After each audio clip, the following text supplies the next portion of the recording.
নায়িকা সেজে যাচ্ছি এবার ঈদের দাওয়াত খেতে। হ্যালো এভরিওয়ান, আসসালামু আলাইকুম।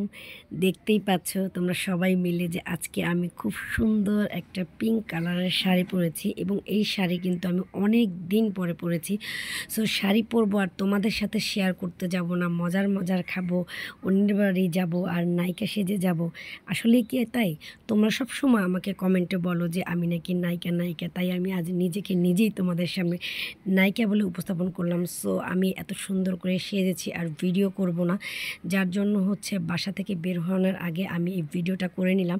কারণ আমার সাজের যে লুকটা বাইরে গেলে হয়তো তোমরা বলতে পারো তুমি নিশ্চয়ই একটু আটা ময়দা বেশি মেখে ফেলছো, বাট এরকমটা না, সামান্য একটু মেকআপ করেছি, যার জন্য হচ্ছে আজকে একটু অন্যরকম সুন্দর লাগতেছে। সো চলে আসছি অলরেডি আমরা হচ্ছে আমাদের সেই ঈদের দাওয়াতের বাড়িতে। সো আমরা চলে আসছি আমাদের মায়ের বাড়িতে ঈদের দাওয়াত খেতে।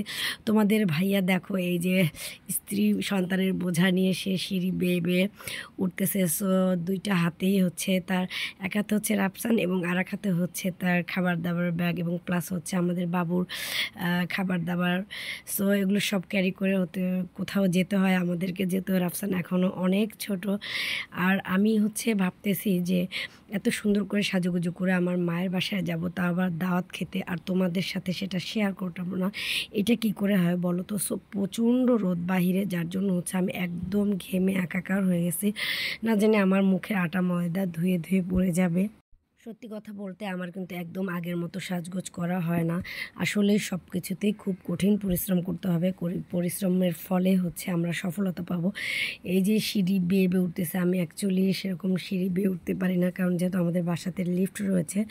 সো আমার একটু অ্যাজমার প্রবলেম থাকার কারণে তারপরও কষ্ট করে আজকে উঠতেছি, ঈদ বলে কথা। তারপরে এত সুন্দর করে সাজুগুজু করছি, দেখতেই পাচ্ছ আমি পুরো অস্থির হয়ে গেছি একদম গরমের মধ্যে, তাও আবার একদম জর্জেট একটা শাড়ি পরে আসছি, প্লাস হচ্ছে আমার চুলগুলো একদম খুলে রাখছি। সো চলে আসছি আমি আমাদের লক্ষ্যে, আমার মায়ের বাসায়।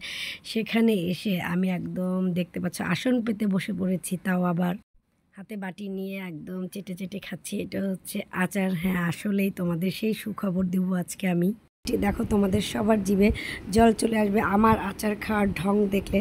আসলেই আচারটা খুবই ইয়ামি হয়েছে, যার জন্য হচ্ছে আমি ভিডিও করার সময় ভাবলাম তোমাদেরকে একটু লোভ লাগিয়ে তারপর খাই। আসলে কি তাই, তোমাদের জন্য আছে সুখবর আমার আচার খাওয়ার বিষয় নিয়ে। সত্যি কথা বলতে তোমাদের দয় আমার হচ্ছে দুটো বেবি এবং তারা হচ্ছে দুজনই খুবই ছোট। সো আলহামদুলিল্লাহ এদেরকে নিয়ে আমি সাংসারিক জীবনে অনেক হ্যাপি তোমাদের দোয়ায়।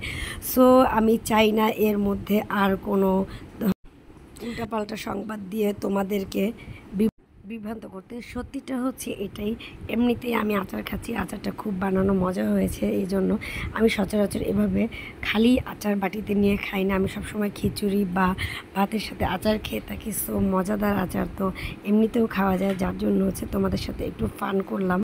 আর তোমরা যারা আমাকে বলছো আপি তুমি এত গরমের মধ্যে কিভাবে শাড়ি পরে ভিডিও করো, আসলে এটা হচ্ছে তোমাদের সবার ভালোবাসার রিকোয়েস্ট, যার জন্য আমি বাধ্য হয়ে তোমাদের জন্য ভিডিও করলাম। আল্লাহ হাফেজ।